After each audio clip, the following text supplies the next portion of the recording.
Siabend war ein mutiger junger Jäger, der am Fuße des Xipan-Berges lebte. Er liebte Xizhi, die Tochter des Anführers eines benachbarten Stammes. Xizhis Familie wollte ihre Tochter nicht dem armen Jäger Siabend geben. Siabend und Xizhi trafen sich heimlich und flohen gemeinsam in die hohen Berge. Sie erreichten den Gipfel des Xipan-Berges und schlugen dort ihr Zelt auf.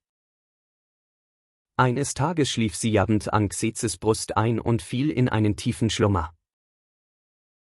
Während Siabend schlief, zog eine Herde Wildziegen an ihnen vorbei. Der Leitbock stieß den schlafenden Jäger mit seinen Hörnern. Siabend erwachte und fand sich in einer tiefen Schlucht wieder. Er wurde schwer verwundet und blieb am Fuße der Felsen blutüberströmt liegen.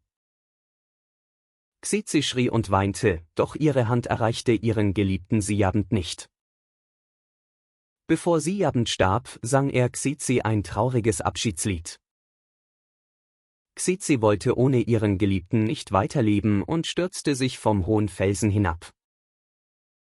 Beide Liebenden vereinten sich am Fuße des Xipan-Berges, doch erst unter der Erde. Auch heute hört man auf den Felsen des Xipan das Klagen von Siabend und Xizhi.